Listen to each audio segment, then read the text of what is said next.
Assalamualaikum warahmatullahi wabarakatuh.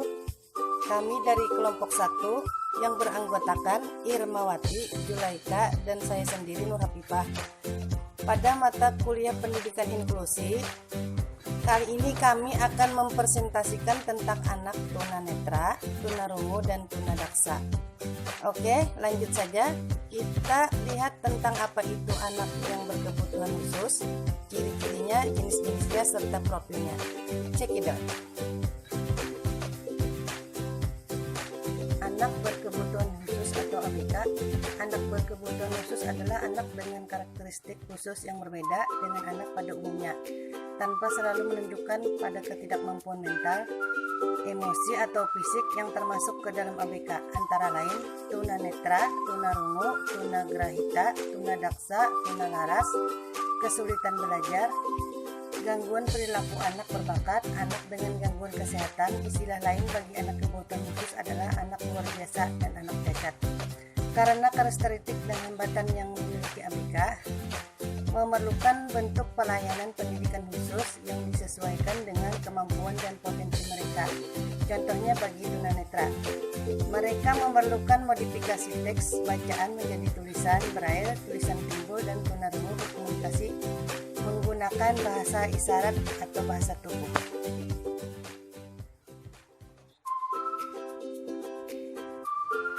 Anak tunanetra adalah anak yang mengalami gangguan daya penglihatannya berupa kebutuhan menyeluruh atau sebagian, dan walaupun telah diberikan pertolongan dengan alat bantu khusus, masih tetap memerlukan pelayanan pendidikan khusus. Tunanetra tidak mampu melihat, tidak mampu mengenali orang pada jarak 6 meter, kerusakan nyata pada kedua bola mata, sering meraba-raba, tersandung waktu berjalan, mengalami kesulitan saat mengambil benda kecil di sekitarnya, bagian bola mata yang hitam berwarna, keruh atau bersisik kering, peradangan hebat pada kedua bola mata, mata bergoyang terus.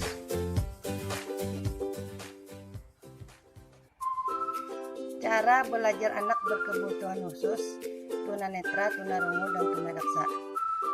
Penyandang cacat dalam hal ini tunanetra memiliki kebutuhan khusus dalam segi pendidikannya. Kita tidak dapat menyamakan mereka yang memiliki kebutuhan khusus dengan mereka yang normal. Materi yang diajarkan mungkin boleh sama, namun media dan proses yang harus disesuaikan dengan situasi kondisi mereka yang memiliki kebutuhan khusus.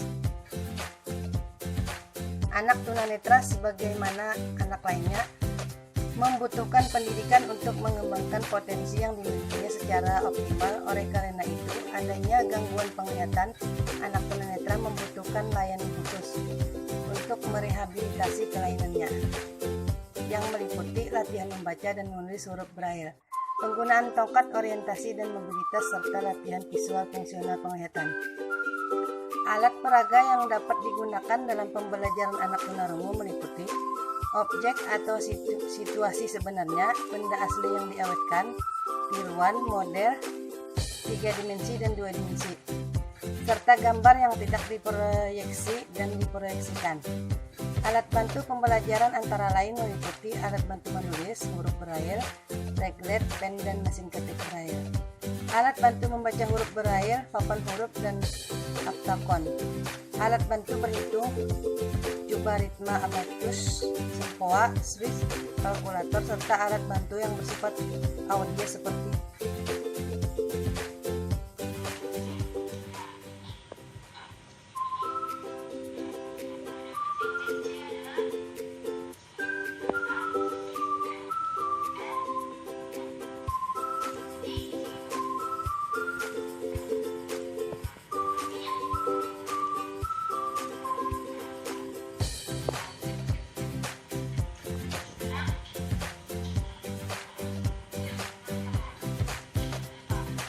pembelajaran anak tunanetra. Strategi pembelajaran dalam pendidikan anak tunanetra pada hakikatnya adalah strategi pembelajaran umum yang diterapkan dalam kerangka 2 pemikiran di atas. Pertama-tama, guru harus menguasai karakteristik strategi pembelajaran yang umum pada anak-anak awas, meliputi tujuan, materi alat, cara lingkungan, dan aspek lainnya. Langkah berikutnya adalah menganalisis komponen-komponen mana saja yang perlu atau tidak perlu diubah, dimodifikasi, dan bagaimana serta sejauh mana modifikasi itu dilakukan. Jika perlu, pada tahap berikutnya, pemanfaatan indera yang masih berfungsi secara optimal dan terpadu dalam praktek proses pembelajaran memegang peran yang sangat penting dalam menentukan keberhasilan belajar. Pendekatan yang tepat pada anak tunanetra. Prinsip individual, prinsip pengalaman penginderaan, prinsip aktivitas mandiri. Kelebihan dan kekurangan dari anak tunanetra. Kekurangannya itu mereka tidak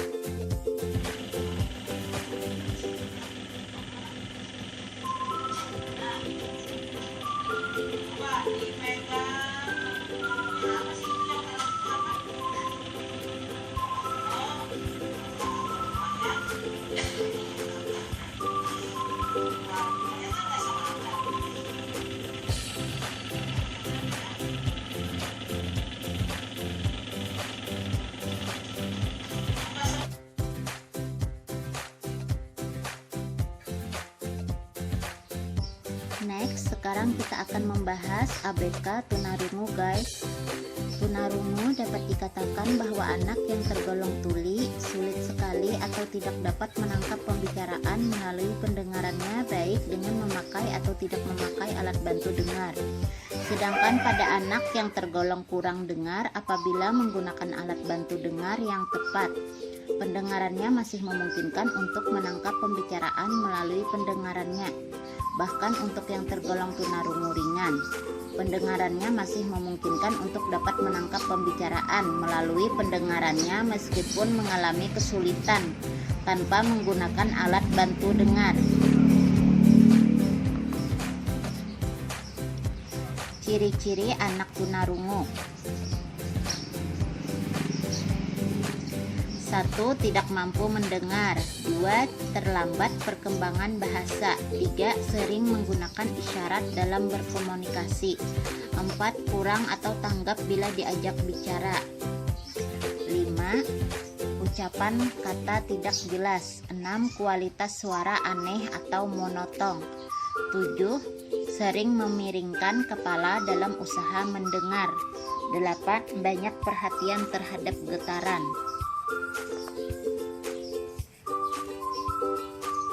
Cara belajar dan pendekatan kepada ABK tunarungu.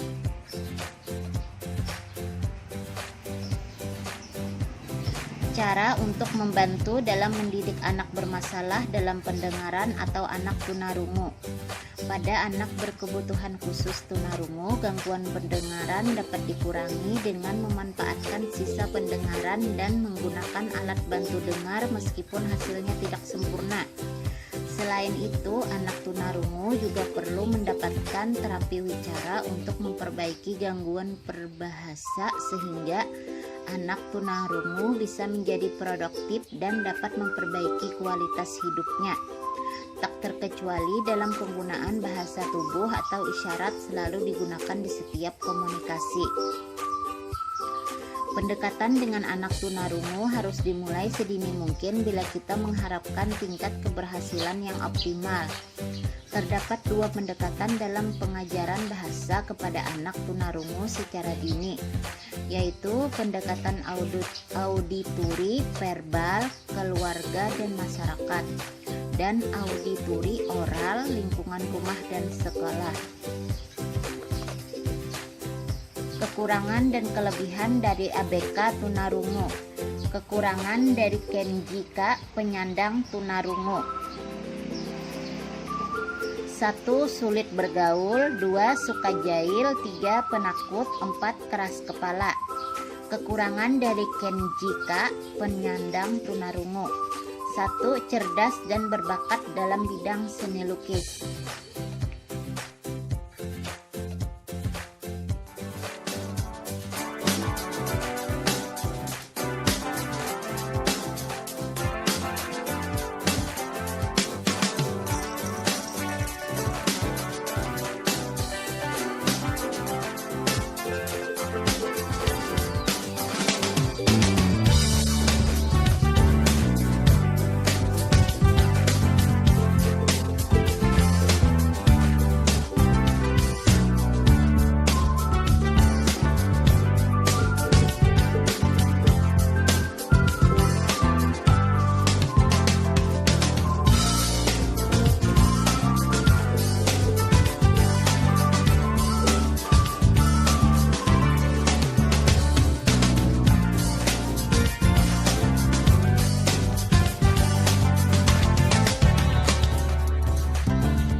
sekarang kita sampai kepada anak berkebutuhan khusus tunadaksa. Next, sekarang kita akan membahas ABK tunadaksa ya guys. Nah, coba lihat, apa yang kalian lihat pada anak tunadaksa? Tunadaksa itu penyandang hambatannya terlihat pada fisik. Nah, di sini ada pengertian tunadaksa guys. Coba kalian lihat dan amati. Tunadaksa adalah kelainan pada anggota tubuh yang berhubungan dengan fungsi otot, tulang, dan sendi, sehingga menyebabkan terganggunya komunikasi, koordinasi antar anggota tubuh, mobilisasi, atau pergerakan, adaptasi, serta perkembangan kebutuhan pribadi. Apakah kalian pernah melihat anak tunadaksa guys? Nah, sepertinya pada umumnya kita melihat anak tunadaksa itu selalu memakai kursi roda atau tongkat. Nah, kali ini kami menggali anak tunadaksa yang terlihat seperti anak lainnya, namun alat gerak pada tangannya dia tidak memiliki. Dia tidak memiliki alat gerak yaitu kedua tangannya. Nah, di sini ada ciri-ciri tunadaksa guys. Coba kalian lihat. Yang pertama, segi fisik, kesulitan bergerak seperti gerakan tidak sempurna, tidak lentur, atau bahkan ada yang kaku. Yang kedua, anggota gerak tubuh lemah, kaku, atau bahkan ada yang lumpuh. Memiliki kecacatan pada alat geraknya. Yang keempat, anggota gerak pada tubuh tidak lengkap. Yang kelima, hiperaktif atau sangat sulit untuk tenang pada posisi tertentu. Biasanya kalau hiperaktif ini anak tunadaksa yang penyandang cerebral palsy, yaitu setengah kelumpuhan. Biasanya anak seperti itu mereka sangat sulit untuk duduk, bahkan tidak bisa bangun dari tempat tidur, dan bahkan ada yang hanya berada di tempat tidur. Nah, anggota gerak pada tubuhnya tidak lengkap. Nah, itulah yang disebut dengan anak tunadaksa. Nah, apakah kalian sudah mengerti guys, anak tunadaksa itu seperti apa dan ciri-cirinya? Lanjut ya guys, ini adalah metode pembelajaran anak berkebutuhan khusus penyandang tunadaksa. Seperti halnya dengan anak-anak normal lainnya, anak tunadaksa memerlukan layanan pendidikan. Tujuannya adalah untuk mengatasi problem utama mereka, yaitu mengatasi permasalahan yang timbul akibat langsung maupun tidak langsung dari kecacatan anak. Yang kedua, berkaitan dengan pendidikan pada umumnya menyiapkan anak agar memiliki sikap, pengetahuan, dan keterampilan sebagai individu maupun anggota masyarakat. Modal pendidikan seperti YPAC atau Yayasan Pendidikan Anak Cacat memungkinkan anak tunadaksa mendapatkan pelayanan yang maksimal dan ideal. Sedangkan pendekatan pembelajaran anak tunadaksa bisa melalui pendekatan kelas, reguler, atau pendidikan individual. Nah, anak tunadaksa yang kami gali, metode pembelajarannya yaitu melakukan metode pembelajaran individual, karena anak tunadaksa sangat sulit sekali menerima pembelajaran yang seperti di sekolahan umum. Anak tunadaksa biasanya juga memiliki hambatan pada intelektualnya. Itulah yang menyebabkan si anak sangat lambat menerima pembelajaran. Jadi, pembelajaran yang efektif dilakukan adalah pembelajaran dengan individual. Nah, baiklah guys, yuk kita lihat cara pembelajaran anak tunadaksa yang kami temui. Check it out.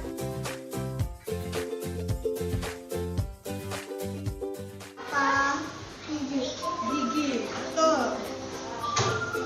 Ini telinga. Ini lidah. Nah, ini apa Sophie? Mata untuk apa? Melihat. Kalau ini apa Sophie? Hidung untuk mencium bau, aroma, wangi, dan gambar apa Sophie? Telinga untuk apa? Mendengar suara ibu berbicara. Ya, sudah. Yuk kita bahas pendekatan terhadap anak berkebutuhan khusus tunadaksa. Pendekatan pada anak tunadaksa memang memerlukan kekhususan dalam pendekatan, yaitu bagaimana mengajar anak sesuai dengan kelainan anak itu, sesuai dengan kehambatan yang dimilikinya. Karena masalah bukan masalah, psikoterapi terhadap konflik emosi, minat, dan motivasi. Pendekatan bisa mencakup kegiatan permainan dan tanya jawab, misalkan menyebut nama gambar, menyambung lagu, dan sebagainya. Alat-alat pelajaran disesuaikan dengan gangguan anak-anak secara individual. Dan yang terpenting adalah memberikan lingkungan pendidikan yang sesuai dengan kebutuhan anak. Nah, jika anak memiliki hambatan pada fisiknya, kita harus memberikan pembelajaran yang sesuai dengan kemampuannya. Misalkan anak yang pada kami temui ini adalah anak tunadaksa yang tidak memiliki anggota gerak pada tangannya. Nah, kita memberikan pembelajaran hanya melakukan kegiatan permainan dan tanya jawab. Misalkan kita memberikan gambar anggota tubuh si anak, kita minta untuk menyebutkannya saja. Kita tidak memintanya untuk menulis. Jika anak untuk mampu menulis, misalkan dia bisa menulis menggunakan kaki, kita hanya bisa membimbing dan membantunya. Jika kemampuan anak tidak dapat terpenuhi, maka kita seorang guru harus memberikan pembelajaran dan bimbingan yang tepat kepada anak sesuai dengan hambatan yang dimilikinya. Nah, pada anak tunadaksa yang saya temui, dia memiliki kekurangan dan kelebihan. Kekurangannya itu anggota tubuhnya memang cacat. Itu sudah terlihat dari fisiknya. Yang kedua, anaknya emosional dan mudah tersinggung. Itulah penyebabnya kenapa dia mudah tersinggung dan selalu emosional, itu karena dia tidak memiliki anggota tubuh yang sempurna seperti teman-teman yang lain. Nah, kita harus memahami, dan dimanapun kita bertemu dengan anak berkebutuhan khusus, khususnya anak tunadaksa, kita harus memberikan sikap yang membuat dia merasa percaya diri dan diakui di masyarakat. Nah, kelebihan anak ini, karena anak ini baru kelas 1, jadi bakatnya itu masih belum terlihat. Kami masih melakukan asesmen. Kelebihannya yang kami lihat adalah percaya diri, dia suka menolong teman-teman yang lain, dan dia selalu berkata jujur. Nah, walaupun itu suatu hal yang dimiliki semua orang, tapi itulah kelebihan yang dimiliki oleh anak tunadaksa yang saya temui.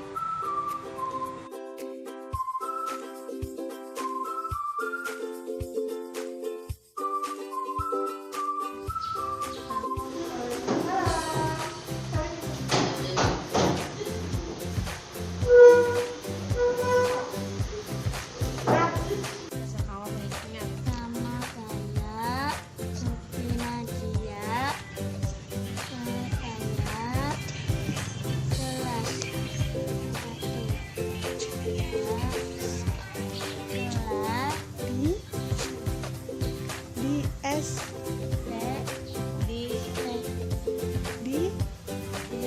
STP Mandala Nia. Hobinya apa, Bu? Sophie Nadia hobinya bernyanyi, bermain, sama mewarna. Harapannya, Bu, untuk Sophie? Harapannya agar bisa pintar, bisa membaca, seperti orang yang normal.